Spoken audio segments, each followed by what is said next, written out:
Pomaže Bog, dragi prijatelji, ponovo je neko duže vreme nas nije bilo i valjda ovi letnji dani, žega, vrućina, pa puno oluje, puno kiše, puno svega, zatim sunce, pa pravo vam kažem, nekada me malo i mrzi da radim ovakve stvari, ali evo, stvorili su se, što se kaže, nekakvi uslovi da možemo da kažemo negde nešto, s tim što ćemo malo i da unapredimo bar vidljivost ovog podcasta Analiza stanja, tako što ćemo buduće u kompletu ga objavljivati na platformi X, odnosno to vam je pokojni Twitter, a danas X, jer je Elon Musk odlučio, i ja želim ovim putem da ga pohvalim, odlučio je da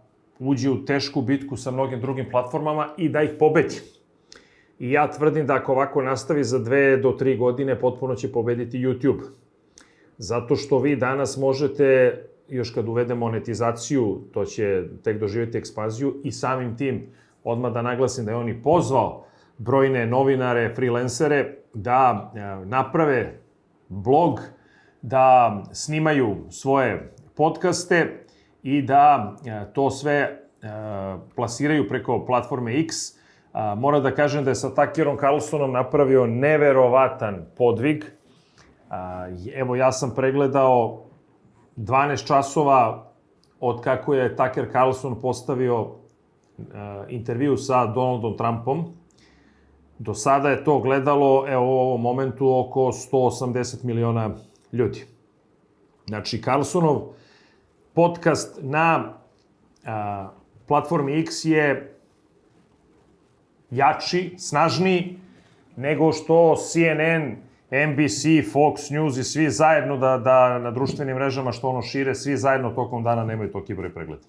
Znači, moram da čestitam na Musku na tom velikom uspehu i što je prepoznao šta bi trebalo da se radi. I još kad uvede monetizaciju, to će dodatno da eksplodira. I ja zato ću uvek naglasiti da je mnogo važno verifikovati nalog na platformi X, zato što taj verifikovani nalog vam donosi do 15 puta veću vidljivost vašeg stava, odnosno posta, sad više, pošto nema tweeta, nego sad je to post, 15 puta je vidljiviji vaš post nego ono što plasira neverifikovani nalog. Inače sam ja i uveo jedno pravilo na svom X nalogu da bismo upristojili diskusiju. Ja apsolutno omogućavam diskusiju na svom X nalogu, ali samo ljudima koji su verifikovali nalog. Zato što želim da imamo pristojnu diskusiju, jer onaj sa verifikovanim nalogom sigurno neće koristiti uvredljive izraze, s obzirom da možda ga tužiš, s obzirom da se zna o kojoj osobi je reč. Odnosno, moguće da se sazna i da tu osobu onda tužiš, da naplatiš se,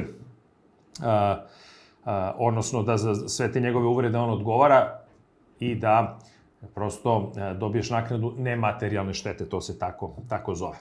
Naravno, ostajemo na YouTube-u kao dominantno, ostajemo svakako na Spotify-u i onima na Apple podcastu, Google podcastu, na Deezeru i tako dalje, na svim tim audio podcastima gde ljudi vole da slušaju i to je jako lepo. Ja recimo to strašno upražnjavam svako jutro, ja rano ustajem, tako negde oko 5 sati i trčim prilično ovako dugu deonicu i onda volim da slušam te značajne podcaste, posebno Carlsona volim da slušam, ali Joe Rogana, mnoge druge, i savjetujem svima da na taj način inače dođu do nekih informacija, da saznaju nešto novo, da nauče nešto novo, to je jako korisno, jer u eri umiranja televizija, moram da kažem, ovo su sjajne stvari koje se dešavaju posebno na Muskovoj X platformi.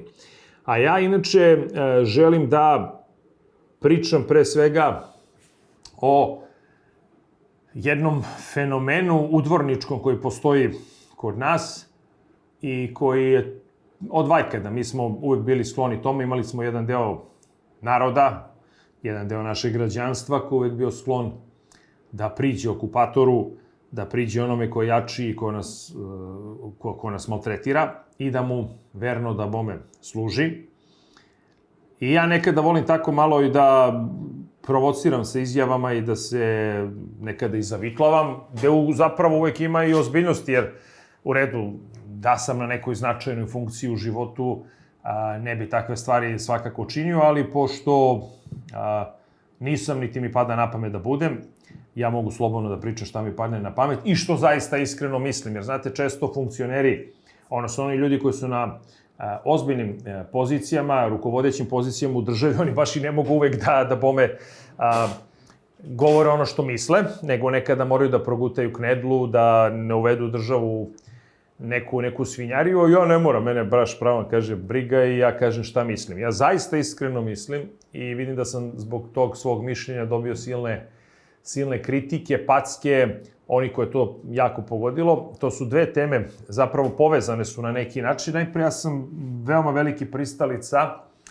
da se donese jedan ozbiljan zakon, da se formiraju tu razne radne grupe koje bi formirale, odnosno napravile jedan dobar zakonski tekst kojim bi se regulisalo funkcionisanje, odnosno kojim bi se regulisao rad nevladinog sektora, posebno u onom segmentu zašto oni primaju donacije, zašto oni primaju novac, da li su to agenti stranog interesa, da se tačno naznači šta je agent stranog interesa u tom zakonu i da onda to ljudi prosto znaju. Ova nevladina organizacija zapravo ne zalaže se ni za šta što je društveno korisno, već se zalaže za interese neke druge države ili druge fondacije ili kako god, koja nju to dotira, plaća, ali građani moraju da znaju o čemu se tu zapravo radi. Inače, danas gro finansija i para iz tih evropskih budžeta, raznih tih fondova i tako dalje, američkih raznih fondova, onda od raznih tih fondacija, tipa Rockefeller fondacije i tako dalje, ide ovim zelenim partijama. A shodno tome, takođe sam, ali o tome ću nešto kasnije više da kažem, zaista pristalice da svako onaj ko finansira određene aktivnosti protiv naše zemlje, ko podržava ovde razne ekstremističke grupacije, ko pravi kampanje protiv Srbije, svako onaj ko priča ružno o Srbiji i tako dalje, da mu se jednostavno otkaže gostoprimstvo, odnosno da mu se zabrani ulazak u zemlju. I ja ću sad to lagano pokušati da na neki način vam objasnim zašto je to neko moje mišljenje. Prvo, mi imamo ovde jednu laž da ovde postoje nevladine organizacije ili takozvani nezavisni mediji, oni su još gori, koji navodno se brinu za interese građana, da bome rade sve u njihovom interesu, da građani budu pravovremeno informisani i tome slično. Ne. Radi se obično o ispostavama raznim agenturnim, koje ništa drugo u životu ne rade i ne čine nego što rade za te fondacije, strane države i slično, koji ih plaćaju da bi podrivale ovde neki sistem koji nije po volji tim državama koje daju te dotacije. I vi danas imate jednu poplavu raznoraznih po Evropi pre svega, ali naravno i u čitavom čovečanstvu, posebno Sjedinjenim Američkim Državama, tih takozvano levičarski nastrojenih woke organizacija, zelenih pre svega, koji se zalažu za kojekakve budalaštine i svinjarije i koje se zalažu na jedan prilično ekstremizovan način, odnosno kroz jedan ekstremni pogled na svet, do te mere da, recimo, u nekim američkim državama oni se zalažu, se pobiju goveda zato što farmeri zagađuju životnu sredinu jer prosto krava ili bik ispušta metan kad ispušta gasove i tako dalje. I onda se zalažu da farmeri pobiju goveda i da ne znam od čega žive, ali eto, prosto kaže krava strahovito ugrožava životnu sredinu. Do te mere da dopuštaju da svuda, ne znam, zarasta se u korov, u rastinje i kažu ne, nikako ne sme da se narušava životna sredina i vi dolazite u fazu gde negde ne smete više ni da pokosite travu, mislim, od tih ekstremista, ali zapravo ti ljudi najčešće služe da podriju negde neku državu gde bi trebalo da se razvija neka industrija, gde bi trebalo ljudi da se zaposle, da rade, a ovi kažu ne, mi nećemo fabriku, nećemo ovo, nećemo ono, nego otprilike građani pasite travu, ali mi ćemo imati zelenu sredinu. Zapravo, nećete imati nikakvu privredu, neće ništa funkcionisati, a onaj koji je vaš protivnik, koji to finansira i dotira, on trlja ruke jer će prosto onda se razvije. To mi je bila situacija ovde kod nas sa litijumom, nemojte da imate nikakvu dilemu. mi smo uradili nešto što ni najveći idioti na svetu ne bi uradili, a to je da suvo zlato koje nam je Gospod dao, mi nećemo da iskoristimo i to imamo najbolji litijum na kugli zemaljskoj. Mi to nećemo da iskoristimo, nego ćemo mi da bome ne znam šta da radimo, da pričamo o sejanju žitarica, povrće, ne znam čega, ko da sve ove godine, vekove i tako dalje, nismo to mogli da radimo, na primjer u zapadnoj Srbiji, pa ne vidim da to neko baš preterano radi, a iseljava se zapadna Srbija, odlazi u neke druge krajeve po Srbiji ili ide van zemlje, umesto sada da vratite te ljude da ovde imaju posao, ne, mi kažemo nećemo litijum i to vam otprilike se svodi kao na ono da u Kuvajtu neće da eksploatišu naftu. To vam je otprilike tako nešto. No, da sad ne ulazim u to, vi imate ekstremne zeleno-levičarske, čak anarhistički nastrojene organizacije koje primaju ozbiljne dotacije od recimo Rockefeller fondacije i to u Srbiji se veoma često dešava, za koje kakve besmislene idiotske projekte, za nekakve organizacije koje unutar sebe, podorganizacije koje oni prave, pa ne znam, nekako ministarstvo prostora, budalaštine neke, znači, ali gde se slivaju ogromne svote novca i to služi naravno za finansiranje političkih aktivnosti, za podrivanje društva, ni za šta to drugo ne služi, nikakva tu korist za građane ne postoji, osim da jedna klika ljudi koja se recimo protivi Beogradu na vodi, onda kupi stanove u Beogradu na vodi, da oni jako lepo žive od toga i imate određene evropske političare koji takođe to podržavaju. Mahom su ti evropski političari u Evropskom parlamentu to levo-liberalno nastrojene grupacije koje se zalažu za nezavisnost Kosova i tome slično i lično sam da se svakom tom političaru, recimo imate ovu nesrećnicu Violu von Kramon, da se takvim ljudima zabrani ulazak u Srbiju. A da se donese zakon kojim bi se regulisalo finansiranje svih organizacija koje dobiju, na primjer, donacije iz inostranstva. Pa se onda lepo vidi, jesi ti platio porez, pa da vidimo kako se ti to dotiraš, pa zašta se dotiraš, pa kakve su tu ovde tvoje aktivnosti, onda građani prosto da znaju, sve bude transparentno, pošto se inače najčešće te organizacije nama ovde zalažu da sve bude transparentno, to je deklarativno. Kad njima spomenješ njihove finansije, onda skoče koparen i kažu, ne, vi nas ne smete da kontrolišete, vi nas gušite i tako dalje. Trump je njih jako lepo nazvao u Americi levim ludacima, znači left lunatics, on je tako upotrebio jedan termin, potpuni manijaci, ali su ekstremni, zaista ekstremni, oni su spremni da te fizički napadnu, oni su spremni da koriste razne alternativne metode i ne bili došli do svog cilja i fizički napadi da vam razlupaju kola i da vam dolazi ispred kuće da vam razbijaju prozore i tako dalje i tako dalje. U Americi su to recimo u nekim državama radili republikanskim kandidatima za senatore ili kongresmene, gde su čak negde, mislim da jednoj državi bilo da su zapalili kuću čoveku. Uglavnom, to mora najhitnije da se donese. Meni nije jasno zašto ova država to trpi i ne donosi takve zakone. I onda lepo, ako te neko dotira iz inostranstva, da ti ovde kao funkcionišeš, nešto radiš, ti si agent stranog interesa. Ti si agent te države. Isto se odnosi za medije. Znači, ne može baš da se dopusti takva demokratija, samo ako se zalažeš za nekakve pro-NATO, pro-zapadne vrednosti ili već ne znam zašta, onda si ti super, ti si nezavistan, demokratski novinar, demokratski medij i tome slično. Ali ako si Tak Carlson, pa intervjušeš Trumpa, pa bez obzira što te za 10 sati 100 miliona ljudi gleda, a ne, ti si fašista. Tako i ovde. Imate ovde gomilu lažnih novinara, prevaranata najgorih, koji se deklarišu da su novinari istraživači, zapravo se radi o običnim agentima stranog interesa, kojima neka strana analitika sažvaće tekst, onda oni to kao puste preko svog portala i kažu evo mi smo to istraživali, Bog zna kako, a suštinski služi da taj tekst podrije negde neku privrednu delatnost u zemlji ili da negde urušava samu vlast kroz izmišljanje afere, kroz laganje. I recimo zašto se oni zalažu, to je vrlo zanimljivo. Naprimjer, oni se zalažu da novinari mogu da upotrebe čak i najgore kvalifikacije prema nekome, a da za to ne odgovaraju. Zašto? Zato što to privlači čitaoca da pročita tekst. I sad recimo imamo situaciju kad nekome kažeš da je narkobos, To je sasvim u redu, iako ne postoji ni pravosnažna presuda da je to lice, recimo, narkobos, iako nema nikakvih dokaza za to, vodi se možda postupak. Ne, oni traže da imaju pravo da napišu da je on narkobos, bez obzira što nema pravosnažne presude, zato što to je percepcija, kaže čitaoca, on će tako jedino čitati, a neće čitati ako se napiše da je to osumnjičeno lice za eventualno prodaju narkotika i sl.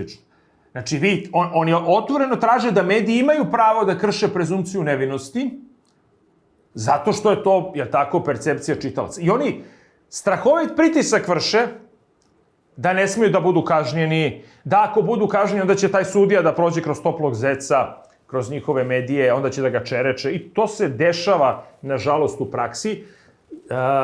Protiv takvih ljudi ćemo imati jednu tešku bitku. Da ne govorim što, naravno, sve te levičarske organizacije, posebno te ekstremno ekološke, fol ekološke, oni inače nemaju pojma o ekologiji, oni nisu pročitali dva ljudska biltena o ekologiji, a ne neku ozbiljnu literaturu. Ali oni se tako lažno deklarišu da se oni bore navodno za životnu sredinu, a zapravo se radi, to već sad imati neke naučne radove o takozvanom zelenom terorizmu, a to je suštinski taj levičarski terorizam, gde oni promovišu tu kulturu bukvalno Hare Krišne, odnosno kulturu tih vegana, da svi moramo da budemo vegani, da je nezdravo jesti meso, onda taj neki woke pristup da je potpuno normalno da imate stotine polova i da svako može se izjasni kako hoće, da nemate samo muškarca i ženu, nego imate i, ne znam, nešto mešano, hermafrodite, koje kakve, mislim, i tako dalje, i tako dalje. I sve je to sasvim okej, sasvim normalno. Zašto? Jer je poenta urušiti tradicionalno društvo, da ne govorimo o agresivnim feminiskinjama i tim organizacijama koje pod lažnim plaštom da se bore za zaštitu žena od nasilja u porodici i tome slično, zapravo urušavaju porodicu i negiraju ulogu muškarca, odnosno uništavaju muškarca i oca u porodici, a favorizuje se potpuni matrijarhat, što nema nikakve veze ni sa čim, jer nasilje u porodici ne može da bude razlog da urušavaš porodicu. I onda se stalno promoviše kako bi žena trebala da živi sa ženom, kako bi žena trebalo da bude skroz samostalna, samo eto neka uzme donora, neko koji će da je oplodi, a to imate u bankama sperme i tome slično, pa će tako zapravo žena samostalno da živi, pa će se tako izbeći nasilje u porodici. A zašto? Pa poenta je urušiti porodicu. Jer jedno tradicionalno društvo uvek, apsolutno uvek, počiva na osnovi ćelija, to je porodica. Vi kad urušite porodicu, više nemate društvo. A da ne pričamo o tome kad urušite pojam muškarca i žene, pa vam kažu roditelj 1, roditelj 2 i slične budalaštine. To je ono što se trenutno promoviše preko takvih agendi i ogroman novac se sliva kako bi se urušavala tradicija, kako bi se urušavala religija. Zato su ekstremni napadi na Srpsku pravoslavnu crkvu, zato se ona podriva, zato se uvek, recimo, vređa patrijarh. Jer poenta je vređati crkvene velikodostojnike. Zato što ako ti njih naružiš i kažeš vidi ga, sram ga bilo šta vozi, đubre jedno, ko zna koliko para crkva ima, da li crkva plaća porez i slične gluposti, zapravo ti pokušavaš na taj način da naružiš crkvu građanima i da građani počnu da beže od crkve. To je vrlo jedna perfidna kampanja koja ovde traje IHH i već koliko, ali koja se sad sve više i više ekstremizuje. Naravno, imate lažnu borbu protiv nasilja. Samo da ljudima prosto pojasnimo, vi danas imate društvene mreže i zato se o tome više govori i više priča. Nekada ste imali samo novine, televiziju, nekada niste ni mogli ni da saznate za neke događaje. Danas informacije jako brzo šire i normalno da imate utisak da se danas kao o tome više priča ili da ima više nasilja. Nije tačno. Isto je to bilo i nekada, samo što prosto nije se nigde pojavljivalo, jer niste imali mobilne telefone sa kamericama, niti ste imali ovolike društvene mreže da se brzinom svetlosti bukvalno ti snimci nasilja šire.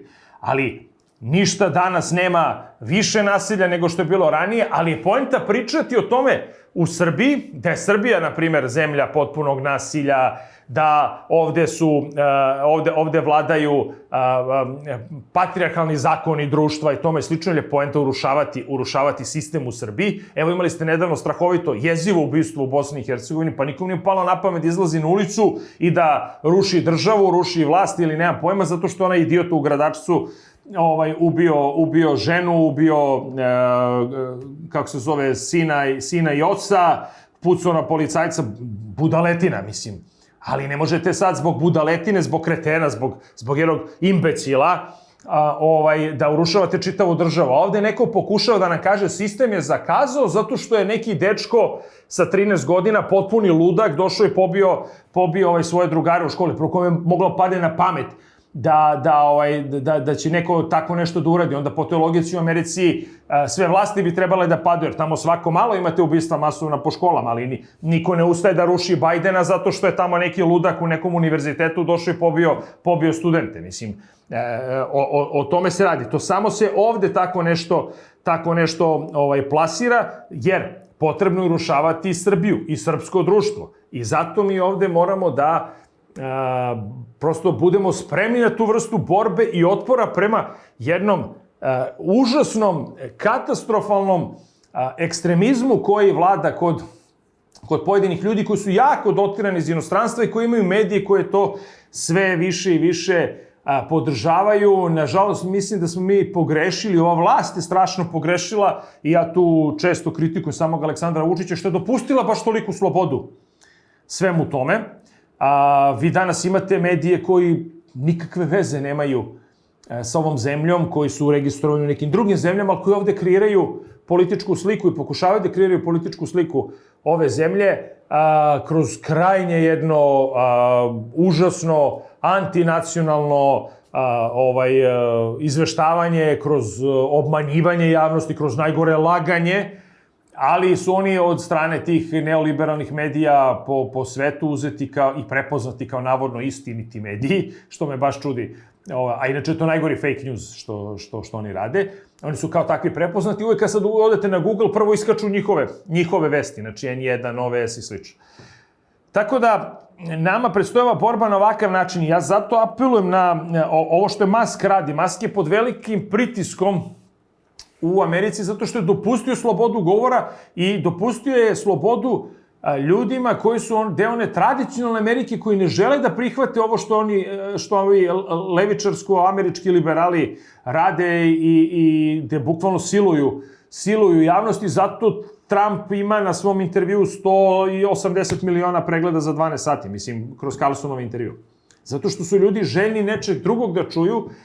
Platforma X je to dopustila. Ja molim, zaista molim, sve ljude koji su pristalice tih nekih tradicionalnih vrednosti, koji su pristalice nacionalne države gde imamo poštovanje, međusobno uvažavanje svih naroda, svih konfesija i gde jedni druge poštujemo baš zato što si verujući čovek. Jer ja s druge strane, ja izuzetno poštujem svakog muslimana koji slavi svoje svetkovine, odnosno koji slavi i Bajram i poštuje to i koji poštuje mene. Na kraju kraja mi smo uvek najbolji mogući prijatelji.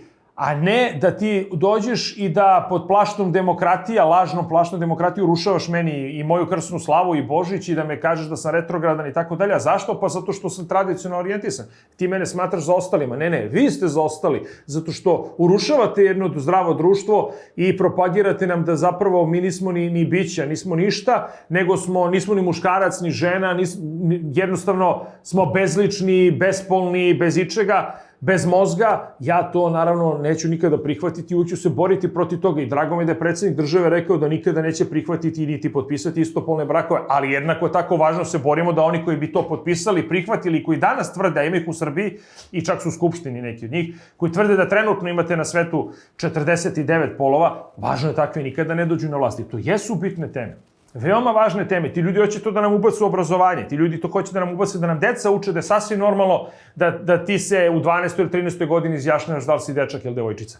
To je potpuno nenormalno i mi to moramo najhitnije da suzbijemo, kao što moramo da najhitnije suzbijemo sve one koji rade otvoreno protiv ove zemlje. Neko kaže, srame bilo, hoću da zabranim Violi von Kramon da uđe u Srbiju. Pa naravno da hoću, ta žena podriva ovu zemlju, ta žena vodi kampanju protiv Srbije, zalaže se za nezavisno Kosovo i pritiska Srbiju da priznaje nezavisno Kosovo.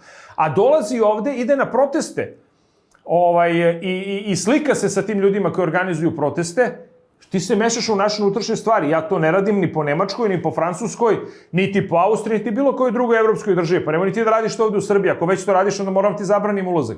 Kao i ova nesrećna ministarka bivša iz Crne Gore, koja je ovde mrtva ladna, došla i slika se na protestu i dolazi da protestuje protiv Srbije. Pa čekaj, ja, kome je 3 godine bilo zabranjeno da uđem u Crnu Goru, pa nikada reč jednu nisi rekla zašto mi je zabranjeno da uđem u Crnu Goru, iako sam se svojski trudio da tu zabranu kršim, odmah da vam kažem, ali nisam nikada išao na proteste ili ne znam šta po Crnoj Gori, koji su bili upereni protiv vlasti.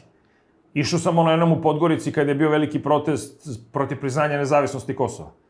Ali to moj srpski narod izašao tamo i protestovao i tad sam otišao da pozdravim taj skup. To je 2008. godine bilo. Ali mi nije padalo na pamet da unutrašnje političke prilike u Crnoj Gori dolazim da protestujem, zato što to nije normalno. Ja sam ipak građanin Srbije i neki sam ovde funkcioner i nikada takvo nešto ne bih u životu uradio. Ti dolaziš mrtva ladna ovde.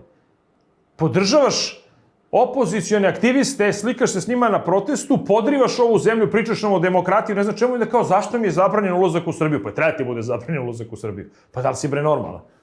O čemu bre ti pričaš? Tako da, tu mora da se jednom uspostavi, apsolutno se uspostavi neki red i da se kaže ovo može, ovo ne može. Ne možeš takve stvari da radiš. I tačka, bit će ti zabranjen ulazak. To važi za svakog pevača, estradnog umetnika, kako god. Pa ti, ako ti ne odgovara Srbija, nemoj da dolaziš u nju. To je uradio Netanjahu sa 2 američke kongresmenke, pošto su one podržavale Palestinu. Nije im dao da uđu u Izrael. Kraj. Ne možeš da uđeš. Jednostavno, ovo je naša zemlja, mi nemamo gde odavde, ti podržavaš Palestinu i tražiš da mi nestanemo kao Izrael. On je, iako je bio pritiskan, svašta su mu govorili, rekao je ne može, tačka, ne može da uđete. I tako i ovdje u Srbiji bi trebalo bude. Se zalažeš za nezavisno Kosovo u smislu da vodiš kampanju protiv Srbije i da svuda pritiskaš i da obmanješ i da pljuješ po Srbije, ne možeš da uđeš u Srbiju, tačka. Završili smo. I to je demokratija. Sama si izabrala ili izabrao šta želiš. Tako da, eto, to je bio razlog i što sam i želao ovako da vam se malo i obratim i da pričamo i da prosto budemo skroz načisto. Sve u svemu, ako vam se sve ovo svidelo, a verujem da jeste, na YouTube-u možete da udarite subscribe, kažem, bit ćemo na platformi X, slušajte nas na svim ostalim audio podcast platformama i do sledećeg podcasta svako dobro od gospoda, pa se gledamo i slušamo neki drugi put.